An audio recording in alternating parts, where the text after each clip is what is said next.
자, 오늘 주제는 행위와 열매에 관하여가 되겠습니다. 우리 지난주에는 지식과 믿음의 그 관계에 대해서 공부했다면 오늘 또 우리가 구분해서 알아야 할 그 내용이 되겠습니다. 행위 그리고 열매.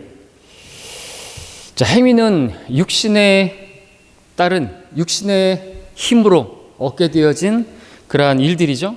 열매는 성령님의 결과로, 성령님을 따른 결과로 맺어지는 그러한 결과물입니다. 자, 이에 대해서 갈라디아서 5장 19절 그리고 22절에서는 육신의 일들, 육신의 행위 그리고 성령의 열매로 구분하고 있습니다. 우리 함께 갈라디아서 5장 19절부터 21절까지를 제가 읽겠습니다.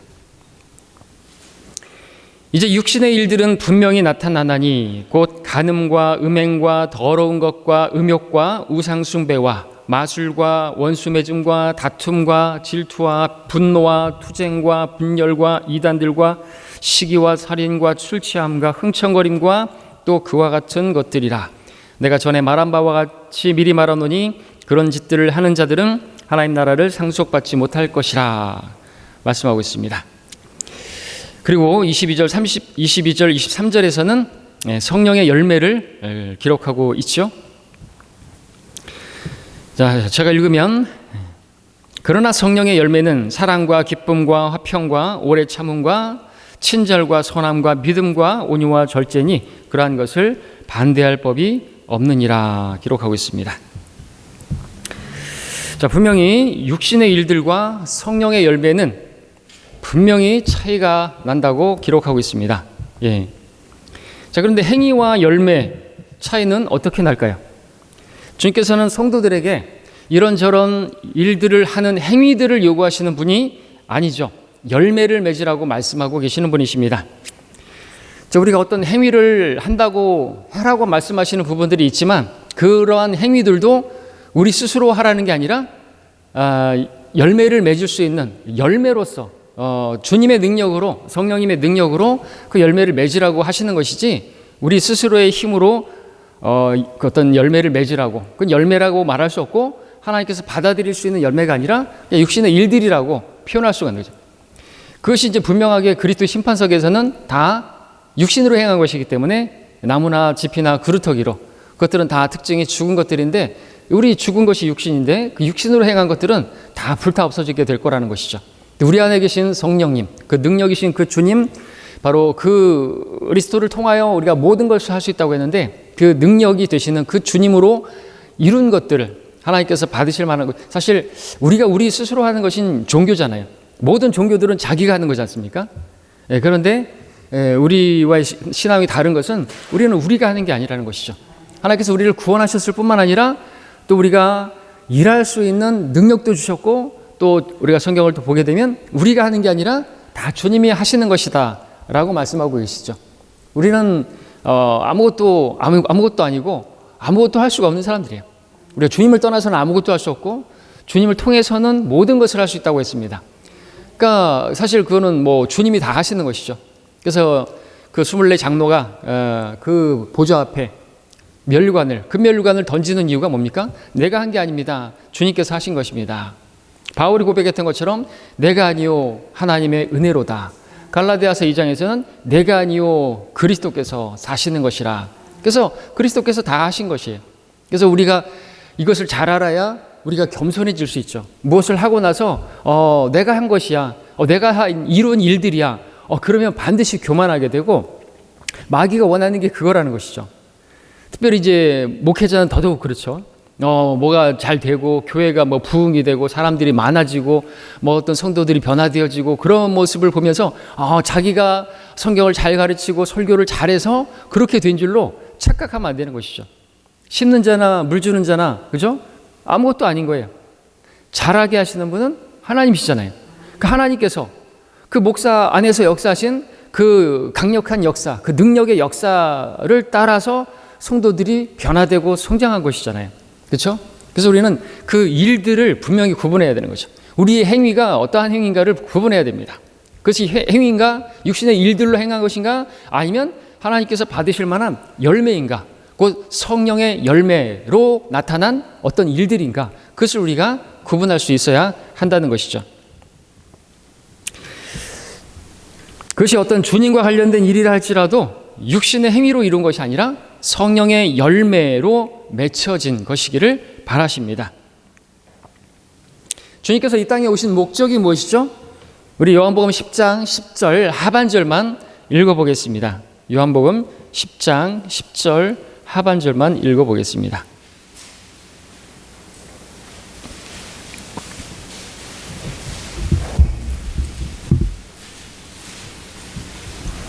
한 목소리로 읽겠습니다. 요한복음 10장 10절 하반절만 시작. 내가 온 것은 양들로 생명을 얻고 더 풍성히 얻게 하려 하심이라.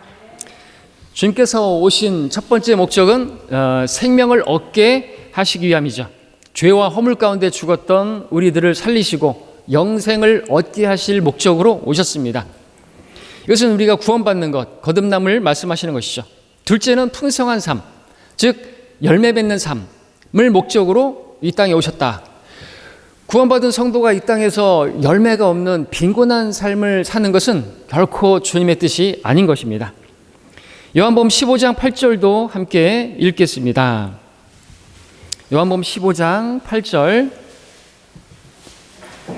시작. 너희가 많은 열매를 맺는 이 일로 나의 아버지께서 영화롭게 되실 것이요 너희는 내 제자들이 되리라. 자, 하나님께서 영광을 받으시는 그 일은 우리가 성령의 많은 은사를 받았을 때가 아니라 성령을 통해서 많은 열매를 맺을 때라는 것이죠. 우리는 마땅히 열매를 맺어야 합니다. 왜냐하면 생명이 있기 때문에 그렇죠. 우리는 생명을 얻었잖아요. 주님께서 오신 목적이 생명을 얻게 하실 목적이잖아요. 그러니까 생명은 반드시 열매를 맺죠. 생명의 특징이 열매를 맺는 것입니다. 구원받지 못한 죄인들을 향한 하나님의 제일 관심은 그들이 구원을 받고 생명을 얻는 것입니다. 생명을 얻은 구원받은 성도들을 향한 하나님의 제일 관심은 그들이 열매를 맺는 것입니다. 우리가 이제 구원을 받았다면, 생명을 얻었다면 그 생명은 또 생명을 낳아야죠. 그렇죠? 구원을 받았다면 생명이 있는 것이고, 생명이 있다면 반드시 열매를 맺어야 되고 또 다른 생명들을 낳을 수가 있어야 되겠죠. 자, 하나님의 관심이 이러하다면, 이 두 가지라면, 모든 사람들을 향한 그것이라고 한다면 구원받은 성도들도 가져야 할 관심이, 그 관심사가 이 두 가지여야 되겠죠. 구원받지 않은 사람들에게는 생명이 있기를 바라고 그들이 생명 얻게 되기를 바라고 우리들은 열매를 맺게 되기를 바라는 거, 이것이 우리가 가져야 할 관심사고, 주님께서 가지신 그 관심사에 우리도 같은 생각으로 같은 마음으로 관심해야 되겠죠. 그 관심을 많이 하는 것이 뭐예요? 사랑이잖아요. 그죠? 사랑, 생각을 많이 하는 거, 관심을 많이 갖는 거, 그게 사랑이고, 주님께서 그 일을 정말 원하신다면 우리도 그 일을 당연히 원해야 되겠죠. 우리는 하나님의 본성의 동참자들이 되었기 때문에 말이죠. 자, 구원받은 성도가 이러한 관심이 없다고 한다면, 그것이 우선순위에 없다면, 첫 번째로 있어야 되는데 그 없다면 마음을 새롭게 함으로써 변화를 받아야 됩니다. 이 세상과 많이 일치하고 있기 때문에, 이 세상의 풍조를 따르고 있기 때문에 이러한 관심이 없는 것이겠죠. 하나님께서 모든 사람이 구원받기 원하시고 또 우리가 진리 지식에 이르러서 열매를 맺기를 원하시는데,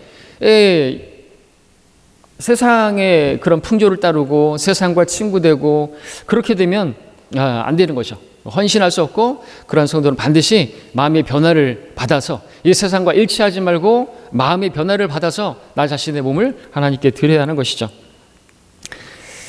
나의 관심이 열매 맺는 삶보다 돈 버는 것이나 돈 버는 삶이라든지 안정적인 어떤 미래를 계획하는 것이라든지 또 육신의 즐거움이 있다고 한다면 그것은 이미 많이 타락한 증거가 되겠습니다.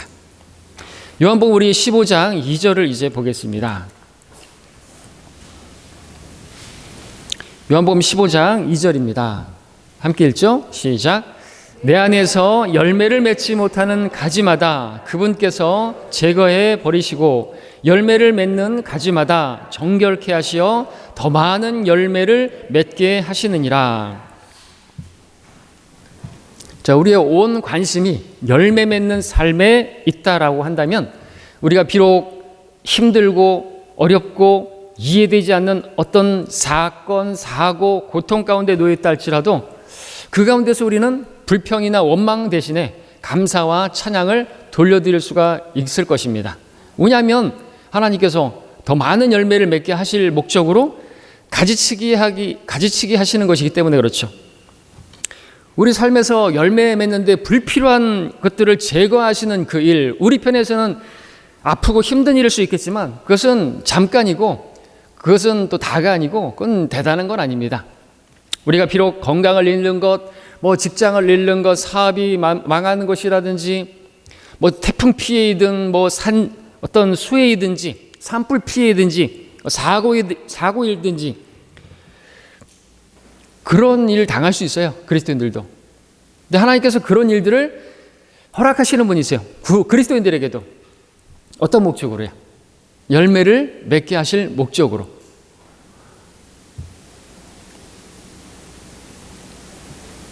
요한복음 15장 16절도 보겠습니다.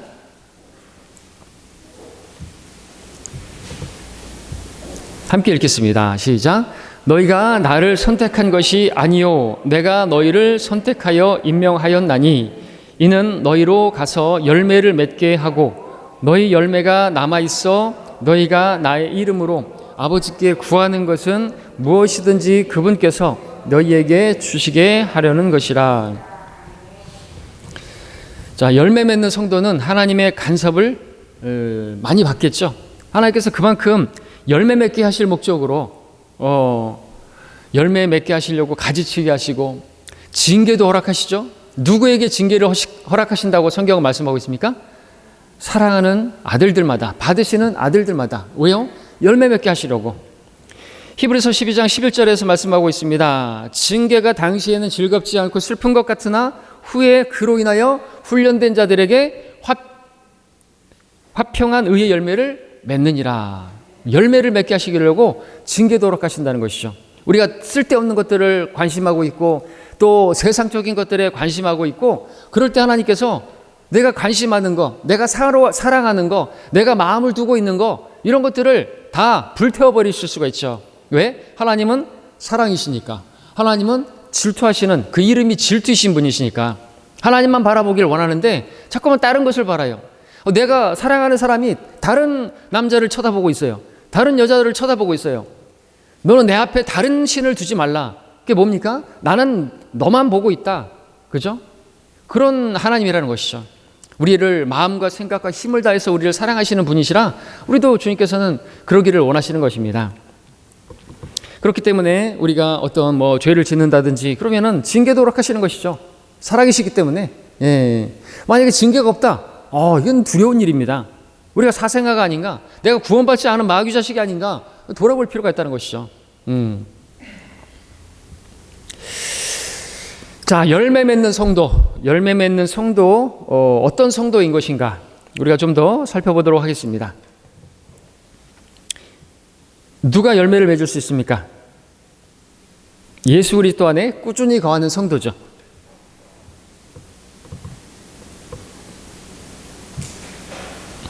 자, 우리가 나무라고 한다면 예수 그리스도는 우리가 뿌리를 내려야 할 토양이다 말할 수가 있습니다.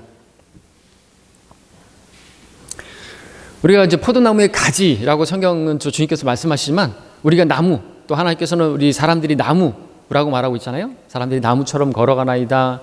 그리고 좋은 나무가 좋은 열매를 맺는다고 했을 때 그럴 때 우리는 좋은 토양에 그렇게 뿌리를 내려야 열매를 맺을 수가 있죠. 나무가 어디에 뿌리를 내렸느냐가 생명을 좌우하고 열매를 좌우합니다. 성장과 열매 맺는 일에 가장 중요한 것. 예. 열매 맺는 성도들, 물가에 심겨진 나무와 같습니다. 우리 함께 시편 104편 16절을 읽도록 하겠습니다.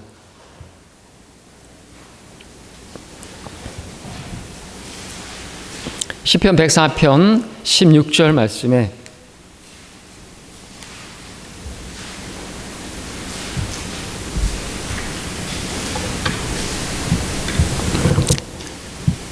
자, 함께 읽겠습니다. 시작.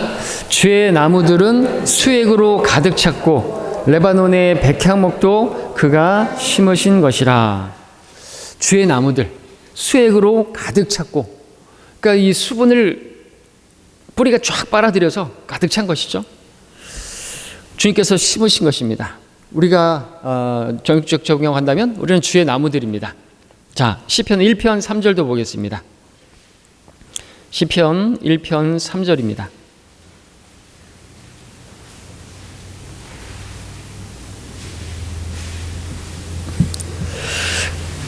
같이 읽겠습니다. 시작.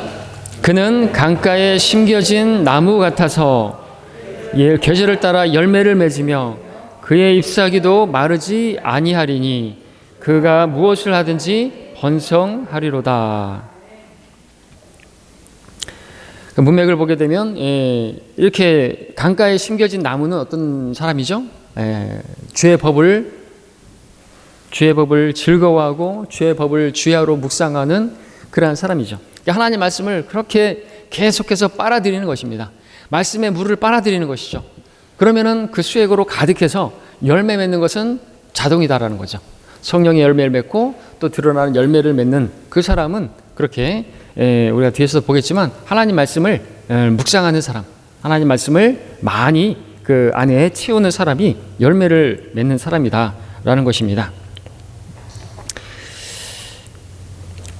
예레미야 17장 8절에서도 말씀하고 있죠. 제가 읽겠습니다. 그는 물가에 심겨진 나무가 강가에 그 뿌리를 뻗침과 같아서 더위가 오는 때를 보지 못하고 그 잎이 푸르러 가뭄의 해에도 염려하지 않고 열매를 맺는 것도 그치지 아니할 것임이라. 이들이 누구인가? 바로 앞에 7절에서는 주를 신뢰하고 주께 소망을 두는 사람, 그 사람이 복 있는 사람이고 그 사람은 열매를 많이 맺는 사람이다 라고 말씀하고 있습니다. 그러니까 주님께 뿌리를 뻗치고 있는 것이죠. 주님은 말씀이시고 우리가 그 말씀과 가까이 할 때 열매는 자동으로 생산되어지는 것입니다. 자, 지금 우리가 행위와 열매를 보고 있는데 성령의 열매, 우리가 또 구분해야 될 것이 있습니다. 행위와 열매를 지금 구분하고 있는데 성령의 열매와 육신의 일들을 구분하고 있는데 우리가 또 하나 구분해야 될 부분이 있다면 그건 성령의 은사와 성령의 열매가 되겠습니다. 열매 맺는 삶, 성령의 은사, 우리 성령의 은사를 받았습니다. 성령께서 우리 안에 계시면은 성령께서 너희에게 임하시면 능력을 받으리니 그랬습니다. 그 능력을 받았어요. 우리가 하나님을 섬길 수 있도록 하나님께서 성령님을 통하여 은사들을 주셨죠. 근데 은사들을 다 은사를 많이 받았다고 해서 많은 열매를 맺는 것도 아닌 것이죠. 실제로 고린도 교회 성도들 보게 되면 많은 은사를 받았어요. 그 은사들을 자랑하는 그러한 사람들이었습니다. 그런데 성령의 열매를 맺는 그리스도인은 찾아보기가 어려웠죠. 은사가 곧 열매는 아닌 것입니다. 많은 은사를 가진 사람이 많은 열매를 맺는 것도 아니라는 것이죠. 맞습니까? 맞죠? 은사는 열매가 아니에요. 그래서 우리가 그것을 구분할 수 있어야 됩니다. 특별히 거짓 은사들을 자랑하는 사람들이 있고 또 믿지 않는 유대인들에게 그 표적으로 주어졌던 한시적으로 주어졌던 그와 같은 은사를 가지고 성령의 열매인 것처럼 가장을 하고 그렇게 속이는 자들이 있습니다.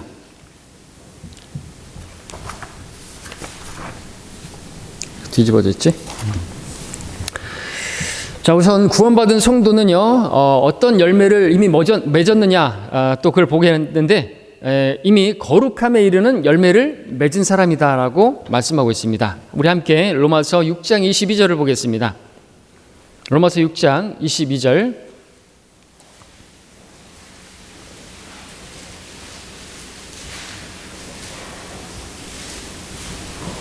함께 읽겠습니다. 시작. 그러나 이제는 너희가 죄로부터 자유롭게 되고 하나님의 종이 되어 거룩함에 이르는 열매를 얻었으니 그 끝은 영생이니라. 자, 이것이 근데 다가 아니죠. 우리가 거룩하게 되었습니다. 그런데 이것이 열매이죠. 근데 이것으로 끝나서는 안 되고 계속해서 열매를 맺기를 원하십니다. 우리가 주님과 혼인한 사람들이라고 성경 말하고 있죠. 로마서 7장 4절도 보겠습니다.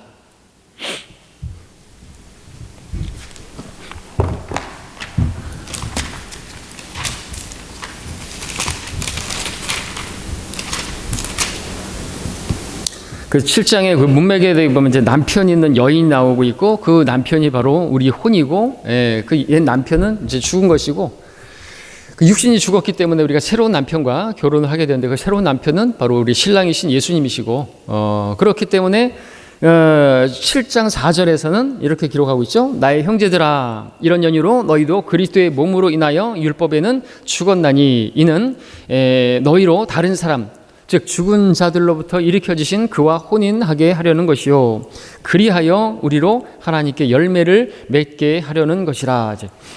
육신도 죽었고 또 율법도 율법에도 우리가 죽었고 우린 율법이 우리를 간섭할 수 없는 것이고 우리는 거기에 거침이 되지 않습니다.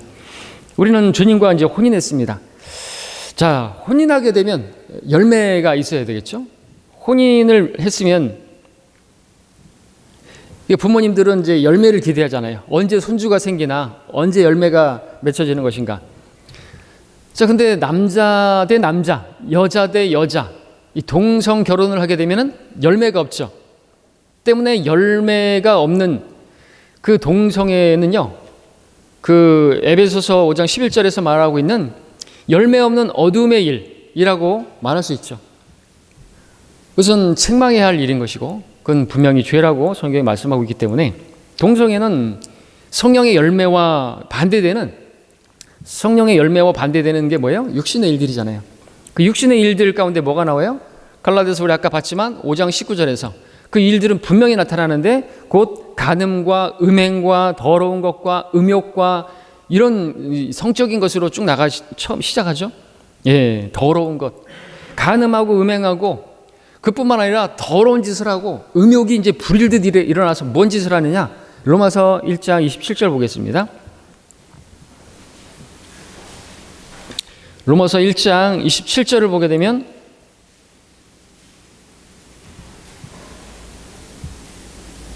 함께 읽지 않고 제가 읽겠습니다. 마찬가지로 남자들도 여자들을 본래대로 쓰는 것에서 벗어나 서로 음욕이 부릴 듯하니 남자들이 남자들과 더불어 부끄러운 일을 행하여 그들이 그릇 때문에 상당한 보응을 자기 자신들에게 받았느니라. 과거에는 불과 유황으로 받았죠. 하나님의 심판을 받았죠. 예, 성경에 따르면 음욕이 부릴 듯하게 되면 아까 갈라디아서에서는 그렇게 더러운 짓을 하고 음욕과 이렇게 나오는데 육신의 일들이 그 열매를 맺지 못하는 그러한 열매가 없는 그러한 일들, 동성애, 열매가 없습니다. 그것은 음욕이 불일듯 일어난 그 마지막에 있는 것이다 라고 말할 수가 있는 것이죠. 쾌락을 계속 쫓다 보니까 이제는 정상적인 그러한 관계에 만족하지 못하는 게 인간인 것이죠. 그러니까 하나님께서 그들을 버림받음에 내버려 두시니까 갈 때까지 가는 거예요. 갈 때까지 가서 이제 짐승하고도 교접하고 천사가 왔더니 천사하고 관계를 가지려고, 그죠? 그렇게 했었던 것이죠. 소돔에서도. 자, 골로새서 우리 1장 10절도 함께 보겠습니다. 골로새서 1장 10절로 가서 보시면 하나님께서 원하시는 바가 또 여기서도 우리가 볼 수 있고 수요 기도회에서도 우리가 이 말씀을 또 봤었는데요.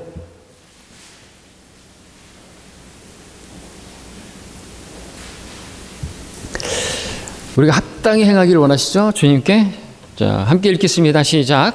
주께 합당히 행함으로 모든 일에 기쁘시게 하고 선한 일마다 열매를 맺고 하나님을 아는 지식이 자라나며. 자, 이 말씀대로라면 열매 맺는 일은 그리스도인의 삶에 아주 중요한 목표가 되는 것입니다. 목표가 되어야 되는 거죠. 선한 일마다, 우리가 하는 일마다 열매가 맺어져야 되는데, 말씀드리고자 하는 것은 그 열매는 우리가 스스로 맺는 것이 아니라 주님께서 받으실 만한 열매, 우리 안에서부터 역사하시는 그 주님의 그 역사로 인한 열매여야 한다라는 것이죠. 자, 열매를 이야기하고 있습니다.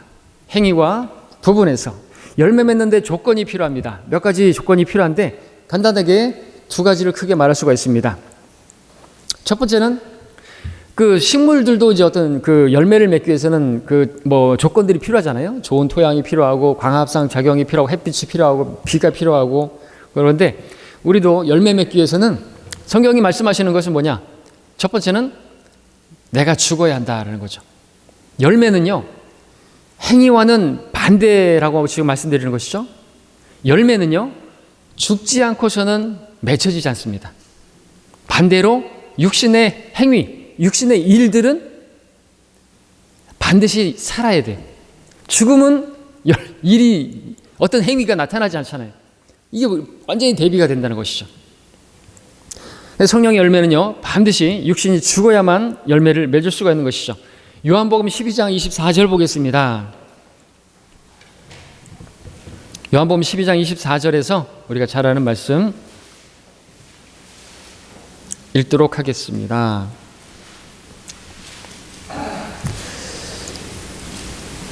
요한복음 12장 24절 시작. 진실로 진실로 내가 너희에게 말하노니 한 알의 밀이 땅에 떨어져 죽지 아니하면 한 알 그대로 남아있지만 죽으면 많은 열매를 맺느니라. 구원받은 성도가 열매를 맺지 못하는 첫 번째 이유를 꼽으라고 한다면 예수 그리스도께서 십자가에 못 박혀 죽으신 그 십자가에 못 박히신 그 사실은 알고 믿었는데 자신이 그리스도와 함께 십자가에 못 박혀 있다는 사실에 대한 그 믿음은 없기 때문인 것이죠.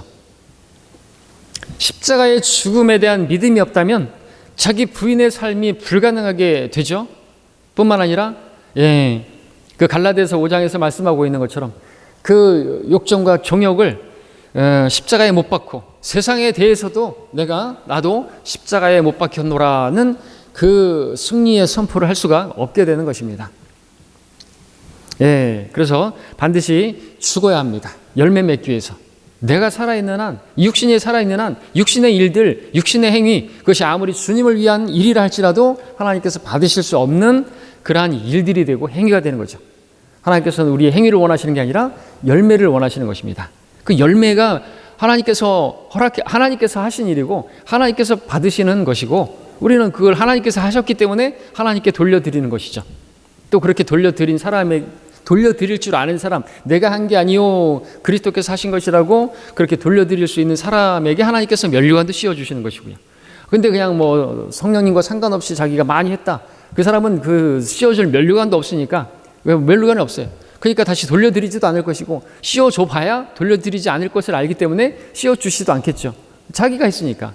자기 힘으로, 자기 능력으로 내가 잘나서 교회를 몇만 명이 모이는 교회를 했네. 그런 사람들은 하나님께서 씌워주시도 않겠죠. 그 열매가 아니기 때문에 그렇습니다. 쭉정이죠. 쭉정이. 그 다음에 두 번째로 우리 주님 안에 거해야 된다. 주님 안에 거해야 됩니다. 요한복음 15장 4절 함께 보겠습니다. 15장 4절 5절 교대로 읽겠습니다. 내 안에 거하라. 그러면 나도 너희 안에 거하리라. 가지가 포도나무에 붙어있지 아니하면 스스로 열매를 맺을 수 없듯이 너희도 내 안에 거하지 아니하면 역시 그렇게 되리라. 나는 포도나무요 너희는 그 가지들이라.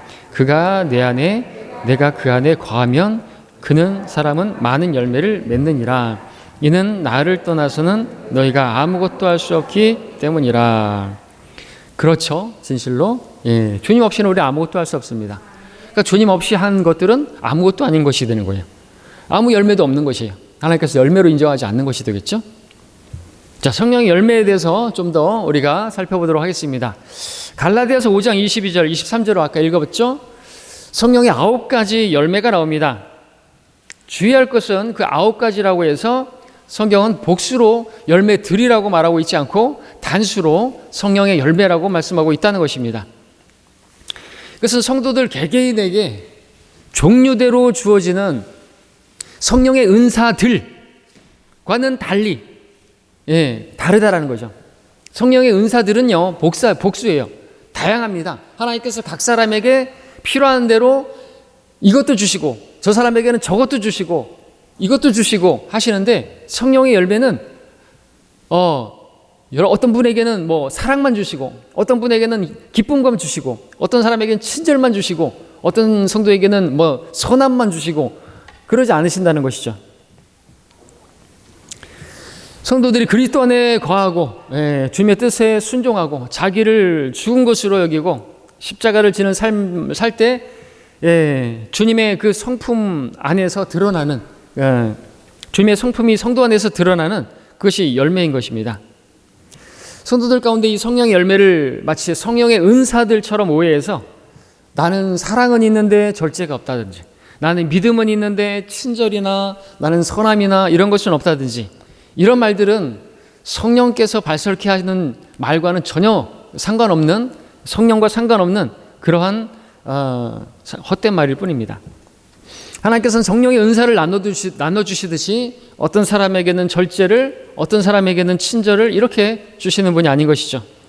다시 말씀드리지만 성령의 은사는 복수로 성령의 은사들이지만 성령의 열매는 단수로 열매라는 것입니다. 또 성경이 말씀하시는 열매에 대해서 또 우리가 또 보면은 다양한 표현들이 나오는데, 우리가 하나님께 드리는 찬양, 입술의 열매라고 말씀하고 있죠. 히브리서 13장 15절에서.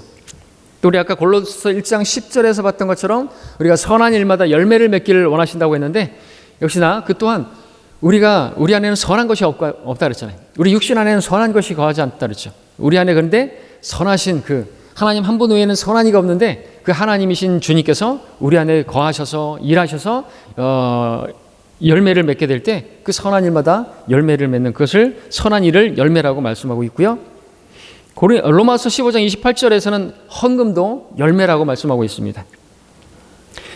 또 아까 우리 로마서 6장 22절 봤는데, 역시나 거룩한 삶에 이르는 열매를 맺었다 했죠. 거룩함에 이르는 열매를 맺었다 그랬죠. 거룩한 것도 열매입니다. 또 혼을 이겨오는 것 열매죠. 로마서 15장 28절에서 우리 로마서 함께 보겠습니다. 로마서 1장 13절. 바울은 로마에 가는 목적을 열매를 거두기 위함이라고 말을 했습니다. 로마서 1장 13절. 제가 읽겠습니다. 형제들아, 이제 나는 너희가 모르는 것을 원치 아니하노니 내가 다른 이방인들 가운데서와 마찬가지로 너희 가운데서도 다소 열매를 거둘까 하여 여러 번 너희에게 가려고 시도하였으나 지금까지 방해를 받았느니라 기록하고 있습니다. 그러니까 이렇게 혼들을 이겨오는 일, 복음을 전해서 생명을 낳게 하는 열매다 이거죠. 그 열매들을 우리가 또 주님께 드려야 하는 것입니다. 요한복음 4장 36절 같은 경우에도 주님께서 말씀하셨습니다. 또 거두는 사람은 삭슬 받고 영원한 생명에 이르는 열매를 모으느니라 말씀하고 있습니다. 자, 이제 신약 성도의 본으로 제시된 우리 사도 바울의 고백을 통해서 성령의 역사를 통한 그 열매, 그 맺는 비결에 대해서 우리가 좀 더 보도록 하겠습니다. 에베소서 3장 20절 함께 보도록 하겠습니다.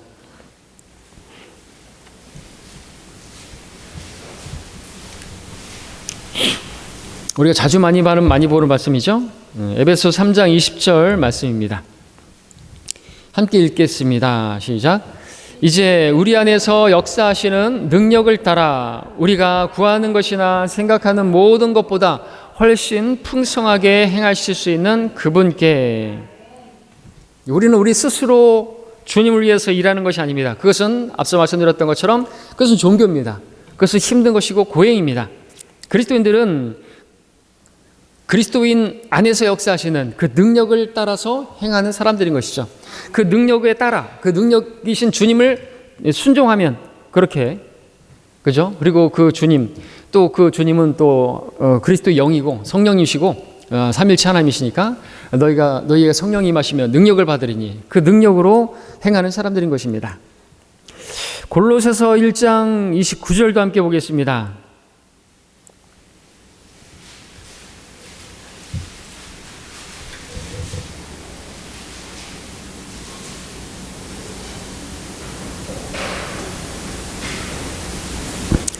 골로새서 1장 29절 보겠습니다. 함께 읽겠습니다. 시작.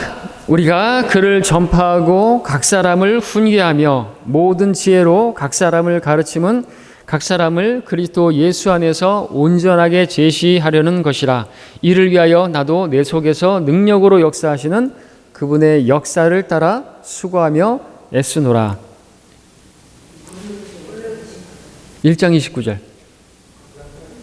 제가 갈라디아서라 했습니까? 그렇습니까? 예. 그렇죠, 뭐. 예, 다 그렇죠. 자, 이 말씀에서 주님께서는, 바울은 자신의 그 모든 애씀과 그 수고가 자신 안에서 능력으로 역사하는 그분의 역사를 따랐다고 기록하고 있습니다. 하나님께 자신을 내어드리면 하나님께서 바로 그 하나님 자신을 나타내 보이시죠. 그래서 나를 보는 사람들이 나를 통해서 하나님을 보게 되는 것이죠. 바울이 십자가의 자기의 죽음에 계속해서 그 육신을 죽음에 넘기면 그 생명이신 그리스도가 나타나게 된다고 말씀했던 것처럼, 그러나 우리가 육신을 따르게 되면요, 그러한 육신을 따르는 성도에게서 사람들이 볼 수 있는 거라는 건 육신의 일들밖에 없죠. 교만, 위선, 가식, 그런 다툼, 분열 같은 것밖에 없겠죠. 우리 이제 또 바울의 고백 가운데 빌립보서 2장 13절도 보겠습니다. 빌립보서 2장 13절.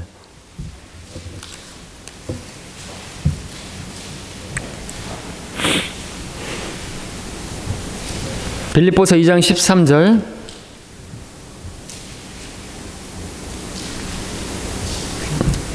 함께 읽겠습니다. 시작. 이는 너희 안에서 역사하시는 분은 하나님이시기 때문이니 그분은 너희로 그분의 선한 기쁘심에 따라 뜻을 두고 행하게 하시느니라. 예, 우리 안에서 역사하시는, 일하시는 하나님이 계시기 때문이네.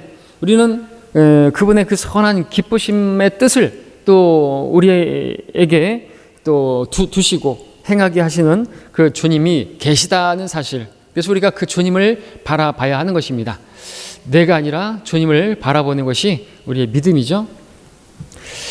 자, 하나님께서는 우리가 그렇게 또 그분을 바라보고 그분께 나를 맡기길 바라고 그분의 또 음성에, 그분의 말씀에 그렇게 인도하시는 성령, 모든 진리로 인도하시는데 그때 우리가 순종하기를 바라시는 것이죠. 순종하길 바라세요. 복종하기도 바라시지만 순종하길 바라세요. 우리가 자원해서 하나님의 성품 가운데 하나는 그분이 인격적이다라는 거죠. 무례히 행하지 않는다는 것이죠. 우리가 자발적으로 순종하고 내어드리지 않으면 주님은 일하지 않으시죠.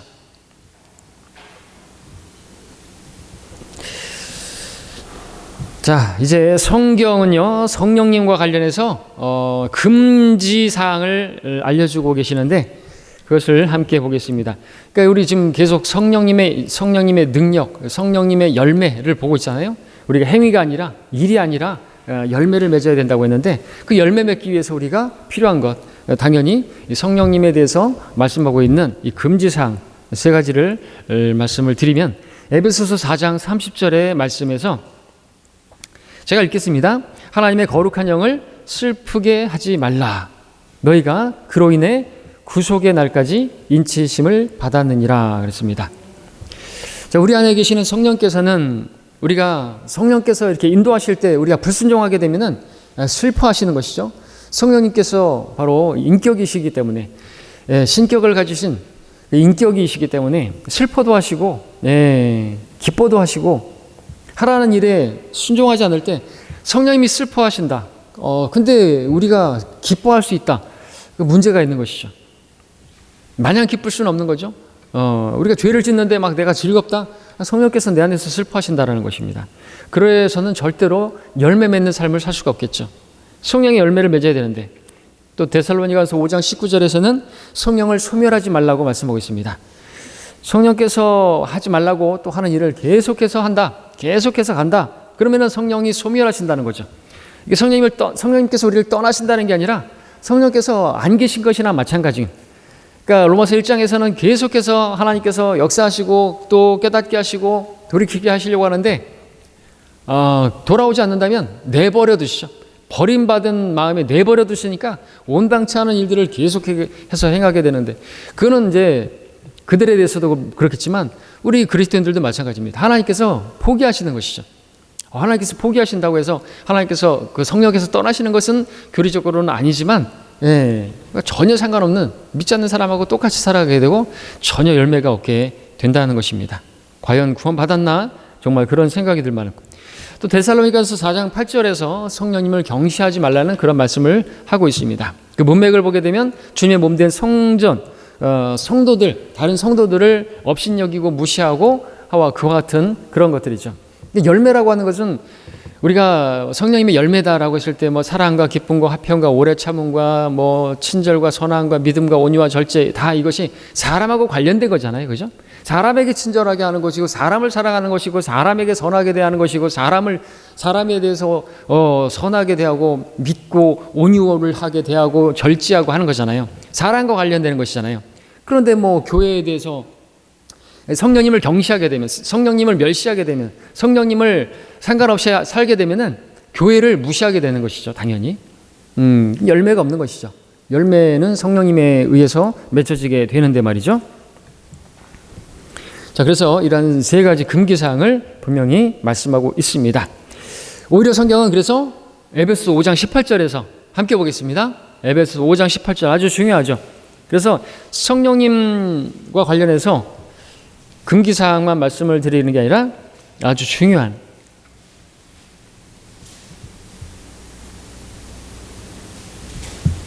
에베소 5장 18절입니다. 함께 읽겠습니다. 시작. 술 취하지 말라. 그것은 방탕한 것이니 오직 성령으로 충만하라. 자, 성령님으로 충만하는 것이 비결입니다. 예, 그래서 내 스스로 어떻게 될 수 있는 게 아니죠. 성령님께 나 자신을 맡길 때 방법은 두 가지 다 할 수가 있겠습니다. 성령으로 충만할 수 있는 방법 두 가지가 뭘까요? 그것은 역시나 말씀과 기도라고 할 수 있습니다. 기도 구하라고 했지 않습니까? 너희가 악하다 할지라도 너희 자녀들에게 좋은 선물을 줄 줄 알거든 하물며 하늘에 계신 너희 아버지께서 구하는 자들에게 성령을 주시지 않겠느냐. 우리는 성령을 받았습니다. 성령을 구하면, 우리가 주님을 영접하면, 구하면, 기도하면 주시죠. 우리가 또 성령 충만을 구하는 자들이 되길 바라시죠. 가장 좋은 것을 주시는 분이신데 우리가 가장 좋은 것을 구하는 게 뭐죠? 오직 성령으로 충만하라. 오직 우리가 이것을 구한다면 열매는 자동적으로 생성이 되는 것입니다. 그 다음에 말씀. 그러니까 구했는데 성령 충만을 구했는데 성령 충만이 경험되어지지 않고 열매도 없다. 그런 경우도 있죠. 구했는데 그것만이 아니죠. 기도만이 아니라 기도하고 나서 우리가 또 하나의 말씀을 채워야 됩니다. 말씀을 먹어야 된다는 거죠. 어느 정도는 먹어야 되는 것인가? 찾지 않겠습니다만 시간 관계상 골로새 3장 16절에 보게 되면요, 그리스도의 말씀이 우리 안에 풍성히 거하라는 말씀이 나오죠. 그리고 그 이하의 말씀들을 보게 되면 에베소서 5장 18절 이후에 성령으로 충만하라는 그 말씀 이하에 있는 그 말씀들에서 나오는 그 열매들이 똑같이 나오는 것을 보게 되죠. 그래서 결론은 뭡니까? 성령으로 충만한 것과 그리스도의 말씀을 우리 안에 충만히 거하게 하는 것과 동일한 효과가 나온다는 거죠. 열매가 똑같이 나온다는 것이죠. 그리스도의 말씀의 물로 표현할 수 있죠. 그러니까 물을 채웠더니 그 물이 어떻게 돼요? 포도주로 변하는 것처럼. 포도주는 성경에서 성령님을 상징하잖아요. 그러니까 물이 변해서 성령님의 역사가 나타나는 거죠. 혼인잔치에서 그 통을 물로 채우라고 아구까지 채웠더니 그 물이 포도주가 되었던 것이죠. 기쁨을 상징하는 또 성경에 사람들을 기쁘게 하는 포도즙이지만 그 같은 열매들이 맺혀지는 거죠. 성령의 열매, 기쁨, 사랑, 그런 것들이 맺혀지는 것이고 모든 일에 감사하는 것이 맺혀지게 되는 것이고 그 같은 열매들이 맺어지면서 사람들과의 관계에 있어서 자녀는 부모에게, 남편은 아내에게, 아내는 남편에게, 또 직장에서 종들은 주인에게, 주인은 종들에게 어떻게 하는가. 그 바른 모습이, 열매가 사람들과의 관계에서 사랑, 기쁨, 화평, 오래 참음, 선함, 친절, 믿음, 온유, 절제 이런 것들이 다 맺어져서 관계가 아주 좋고 이웃을 사랑하게 되고 그 가운데서 하나님께서 원하시는 열매들이 맺어지고 그 열매를 바라신다는 거죠. 그렇기 때문에 우리가 성령으로 충만한 것이 필요하고 성령 충만을 위해서 우리가 해야 될 것 역시나 하나님과의 교제입니다. 하나님과 교제, 기도하고 또 말씀으로 채우면 열매는 자동적으로 맺어지는 것이죠. 이것을 떠나서 우리가 어떤 것들을 하고 열매를 맺고자 하고 그것은 하나님께서 기뻐하지 않으시고 열매로 인정하지 않으신다 하는 것을 우리가 잘 구분해서 올바로 나누어서 공부를 했습니다. 마치겠습니다.